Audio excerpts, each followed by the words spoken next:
आज हम सहकारी बैंकों की कमियां या दोष या इनकी असफलता की क्या कारण है, इन्हें पढ़ेंगे। वह सुधार के लिए क्या हम सुझाव दे सकते हैं, इस टॉपिक में कवर करेंगे।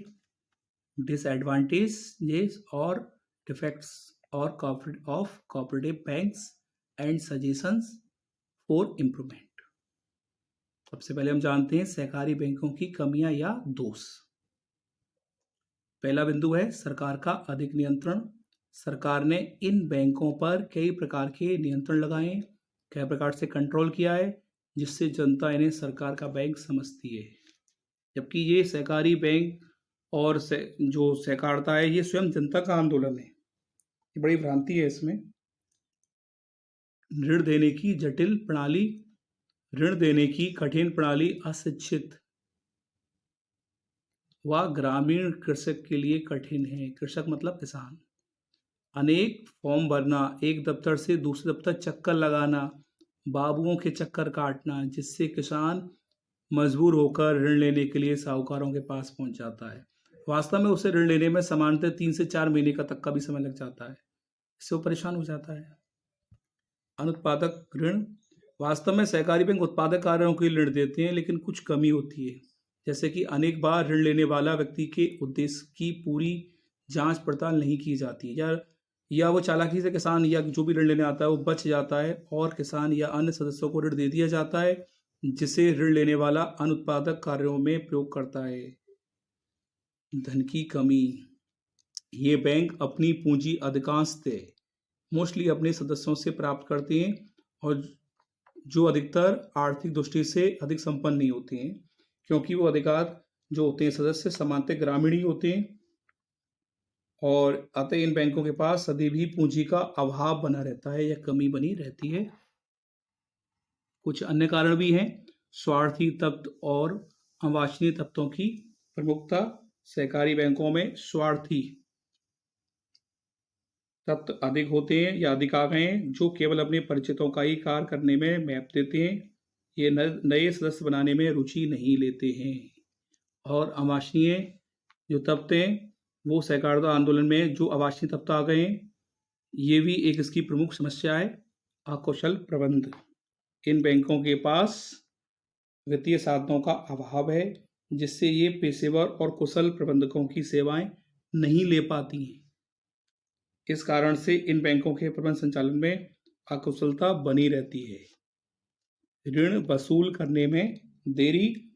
सहकारी बैंक ऋण राशि को सही समय पर वसूल करने में सफल नहीं हो पाते हैं। परिणाम स्वरूप जिन्हें आवश्यकता है उन्हें धन नहीं मिल पाता है, और सही समय पर इन्हें ये दिए गए ऋण को वसूल भी नहीं कर पाते हैं। दोषपूर्ण हिसाब एवं जांच। इनके हिसाब किताब रखने का जो ढंग है, उसमें कई दोष हैं। अनेक सहकारी समितियां उचित प्रकार से हिसाब किताब नहीं रखती हैं। हिसाब में गड़बड़ी के कारण धन का दुरुपयोग, घोटाला एवं गबन होता रहता है। और सरकारी विभाग के कर्मचारियों का इसमें कर्तव्य बनता है कि वे समय समय पर समितियों की जांच करें एवं हिसाब जांच पड़ताल करें, किंतु ऐसा नहीं हो पाता है। और भ्रष्टाचार और लापरवाही के कारण इनका जो हिसाब किताब रखने का जो ढंग है, वो कई साख समितियों का बहुत ही दोषपूर्ण है। राजनीतिक हस्तक्षेप भी है। सहकारी साख आंदोलन में हर स्तर पर राजनीतिक नेताओं का बोलबाला है। ग्राम स्तर पर सरपंच या पंच, पंचायत समिति स्तर पर प्रधान, जिला स्तर पर जिला प्रमुख एवं विधानसभा सदस्य तथा राज्य स्तर पर मंत्रियों एवं उनके दल के लोगों का इसमें बहुत प्रभाव रहता है। और अधिकांश सहकारी समितियों में उच्च स्तर पर ये नेता लोग ही समितियों का संचालन और कंट्रोल करते हैं, और ये सहकारी समितियों के साधनों का निजी हित में भी दुरुपयोग करते हैं। अब हम पढ़ते हैं कि इनके सुधार के लिए, सहकारी समितियों के सुधार के लिए हम क्या सुझाव दे सकते हैं। पहला है सरकारी प्रभाव में कमी की जानी चाहिए। सरकारी आंदोलनों को जनता का आंदोलन बनाया जाए। ये उन्हीं का आंदोलन है। सरकार केवल आवश्यकता पड़ने पर ही आवश्यक सहयोग व मार्गदर्शन दे। दूसरा, पूंजी में कमी। सरकार की सहायता व मार्गदर्शन से सहकारी समितियों को अपने रक्षित कोषों में वृद्धि करनी चाहिए। क्योंकि पूंजी के कमी में कोई भी बैंक नहीं चल सकता। कर्मचारियों को प्रशिक्षण होना चाहिए, ट्रेनिंग होनी चाहिए। सहकारी बैंकों में अनेक स्थानों पर कर्मचारियों के प्रशिक्षण यानी कि ट्रेनिंग की विशेष व्यवस्था होनी चाहिए, जिससे योग्य कर्मचारियों की क्षमता व सेवा का लाभ बैंक को मिल सके और बैंक के जो सदस्य हैं उनको मिल सके। ऋण देना व वसूल करने में सरलता व सावधानी। बैंक द्वारा उचित जांच पड़ताल के सरल प्रणाली अपनाकर समय की बचत हो। ऐसा ना हो महीनों के बाद ऋण देने मंजूरी हो, तब तक उसकी उपयोगिता ही कम हो जाए या रह ना हो।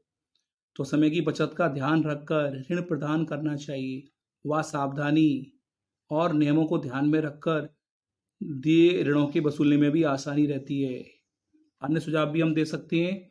उत्पादक कार्यों के लिए ऋण देना चाहिए, अनुत्पादक कार्यों के लिए ऋण, उत्पादक कार्यों के लिए ऋण देना चाहिए।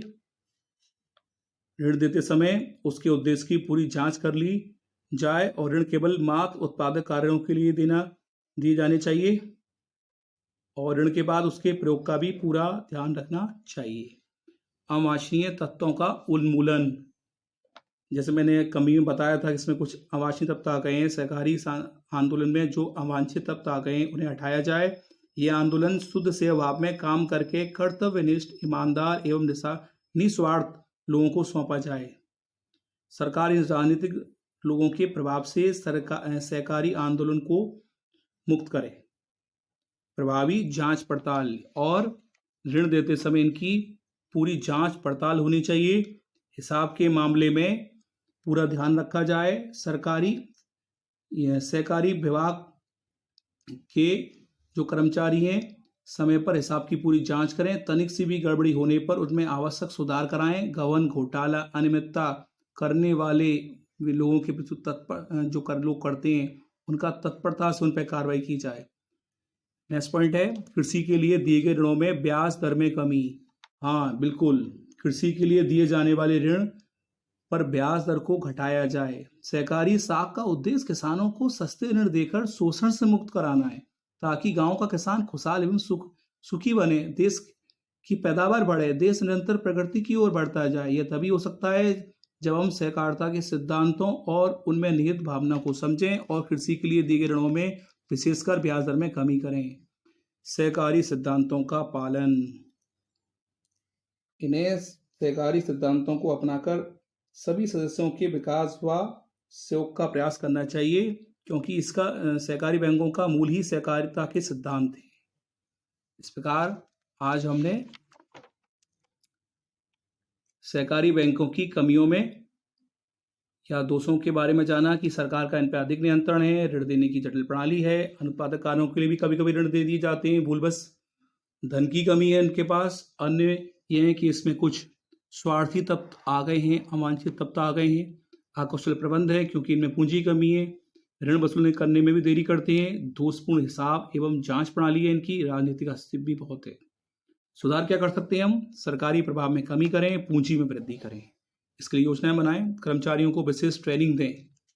अन्य उपायों में पहले ऋण देना व वसूल करने में सरलता और सावधानी होनी चाहिए, पारदर्शिता भी होनी चाहिए और उत्पादक कार्यों के लिए ऋण दिया जाए, अवांछित तत्वों का पूरी तरह से उन्मूलन कर दिया जाए। ये बहुत ही निस्वार्थ भाव का काम है।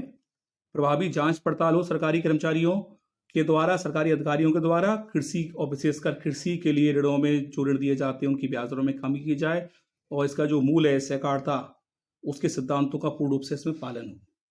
Thank you.